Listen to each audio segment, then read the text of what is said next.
Halo guys, gimana kabarnya? Semoga tetap dalam keadaan sehat walafiat ya. Kali ini kita akan ngebahas tentang perubahan perilaku berdasarkan teori dari Kurt Lewin. Kurt Lewin menyatakan bahwa perubahan perilaku itu adalah keseimbangan antara kekuatan-kekuatan pendorong atau driving force dan kekuatan-kekuatan penahannya atau restraining force. Jadi, keseimbangan itu terjadi karena individu itu sendiri ya guys. Ada yang kekuatan pendorongnya lebih kuat, ada yang kekuatan penahannya lebih kuat. Dan jika terjadi keseimbangan di dalam diri individu dan individu itu menerimanya, maka terjadilah suatu perilaku. Gitu ya guys. Jadi, kita bisa mengamati nih di lingkungan sekitar kita. Loh, kenapa ya orang-orang di sekitar kita itu tingkah lakunya berbeda-beda, perilakunya berbeda-beda? Kira-kira kenapa ya? Jadi, hal itu terjadi karena adanya kadar keseimbangan yang berbeda-beda antara setiap individu, antara kekuatan pendorongnya dan kekuatan penahannya. Jadi, ketika manusia dapat memenuhi kekuatan pendorong dan menjaga kekuatan penahan, maka perilaku itu dipertahankan juga oleh seorang individu. Itu menurut Kurt Lewin. Nah, lebih lanjut, kekuatan pendorong ini bisa dilihat dari kebutuhan dasar manusia, seperti teorinya Abraham Maslow, bahwa kebutuhan dasar manusia itu ada 5. Pertama, kebutuhan fisiologis, kebutuhan rasa aman dan nyaman, kebutuhan rasa kasih sayang, kebutuhan harga diri, dan aktualisasi diri. Nah, ini yang akan mendorong sebuah perilaku seorang individu. Ketika ada kebutuhan-kebutuhan yang ingin dipenuhi, maka terjadilah sebuah perilaku. Tetapi perilaku tersebut tidak serta-merta terjadi ketika hanya untuk memenuhi kebutuhan itu. Tetapi ada yang namanya kekuatan penahan, di mana kekuatan penahan ini bisa kita ibaratkan pagar atau batas-batas yang harus ia lalui untuk memenuhi kebutuhan-kebutuhan tersebut. Ada kekuatan penahannya seperti keadaan yang mengancam kepentingan pribadi, persepsi yang kurang tepat, reaksi psikologi, toleransi yang berubah, value atau belief terhadap perilaku tertentu, lingkungan sosial, budaya di masyarakat, dan juga kondisi ekonomi. Jadi, contohnya begini. Untuk memenuhi kebutuhan dasar manusia, salah satunya adalah kebutuhan fisiologis. Fisiologis ini adalah kebutuhan biologis manusia seperti makan salah satunya.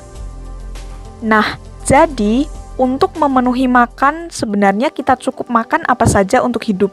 Namun di sini ada faktor penahannya. Itu misalnya saya ambil contohnya misal value atau belief atau budaya di masyarakat.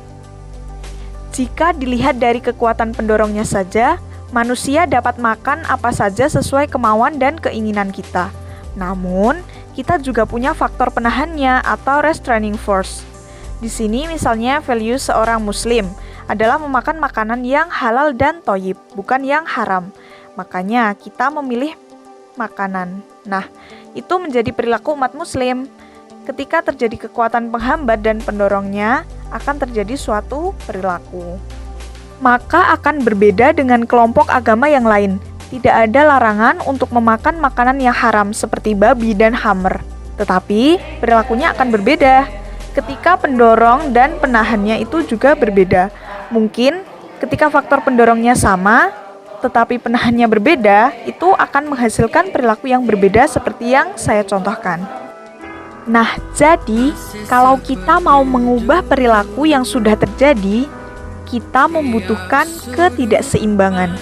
Yang tadinya sudah tertata rapi, lalu kita coba modifikasi, baik itu faktor pendorong atau kita modifikasi faktor penahannya, supaya perilaku itu dapat berubah. Menurut teori Kurt Lewin ini, ada 3 kemungkinan perubahan perilaku yang dapat berubah saat kita melakukan modifikasi driving force atau restraining force, atau kekuatan pendorong dan penahan tersebut. Maka, ada 3 kemungkinan perubahan perilaku yang dapat terjadi. Oke, kita akan simulasikan satu persatu ya. Yang pertama adalah kondisi di mana ketika kekuatan pendorongnya meningkat. Kemudian, keadaan kedua, ketika kekuatan-kekuatan penahan menurun. Keadaan ketiga adalah kekuatan pendorong meningkat dan kekuatan penahannya menurun. Jadi ada dua yang dimodifikasi. Yang pertama memodifikasi pendorongnya, yang kedua memodifikasi penahannya. Kita asumsikan bahwa ini adalah kondisi awal. Terjadi keseimbangan antara kekuatan pendorong dan penahannya. Jadi ini adalah perilaku dasarnya, belum terjadi apa-apa.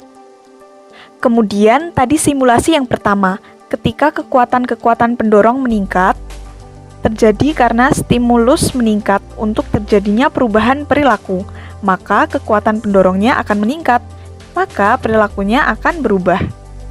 Ketika kekuatan-kekuatan penahannya menurun, kekuatan pendorongnya kita tambah. Kebutuhannya bukan hanya makan saja, tetapi misal kebutuhannya itu untuk sehat.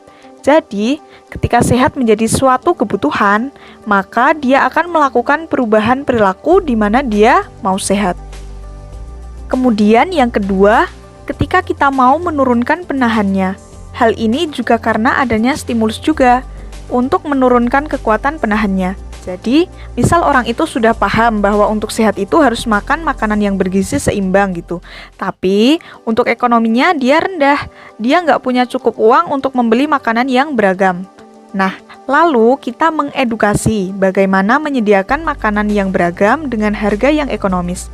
Akhirnya, penahannya berupa sosial ekonominya itu menurun, dan akhirnya pula dia bisa berubah perilakunya, menyediakan makanan seimbang dengan menyesuaikan tingkat ekonomi yang mereka punya. Ini teman-teman, kalau memperhatikan warna hijaunya ya, efeknya berbeda. Kalau yang satu pendorongnya aja yang meningkat, maka perubahan perilakunya cenderung agak lama. Kemudian, ketika penahannya menurun, perubahannya lebih cepat. Dan ketika keduanya diubah atau dimodifikasi, perubahannya lebih cepat lagi dibandingkan dengan dua keadaan sebelumnya. Karena sudah sangat jelas ya, kekuatannya itu ditambah, pendorongnya ditambah, dan penahannya diturunkan. Maka berubahlah perilakunya tersebut. Nah, dalam tahap perubahan ini, dijelaskan juga ada 3 tahapannya. Jadi, ketika perilakunya berubah, dia juga memiliki tahapan. Tahap yang pertama, dia melakukan pencarian atau unfreezing. Di tahap ini adalah tahap awal yang dilakukan seseorang untuk mengadakan proses perubahan, di mana dia harus mencari motivasi yang kuat untuk mengubah perilakunya tersebut. Nah, motivasi yang kuat ini juga bisa berasal dari informasi-informasi yang diberikan dari pihak luar, diberi edukasi untuk menambah wawasan pengetahuan, sehingga menambah motivasi seseorang untuk melakukan perubahan.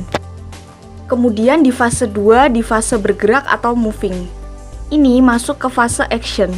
Jadi, orang tersebut sudah melakukan perubahan perilakunya atau sedang berproses. Nah, terakhir adalah pembekuan atau freezing, di mana dia mempatenkan perubahan perilaku tersebut supaya tidak kembali lagi kepada perilaku sebelumnya. Nah, jadi inti dari teori Kurt-Lewin ini adalah pada fase atau pada faktor pendorong dan penahannya. Jadi, apabila kita menginginkan suatu perubahan pada perilaku, maka kita harus memodifikasi kekuatan pendorong dan kekuatan penahannya. Seperti itu, teman-teman.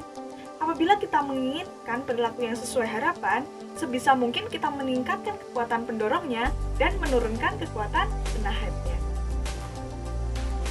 Oke, semoga bisa dipahami dengan baik ya teman-teman. Apabila ada pertanyaan, ada sanggahan atau ada yang kurang jelas, bisa langsung ditanyakan di kolom komentar di bawah ini. Oke, terima kasih. Sekian dari saya dan see you, bye-bye.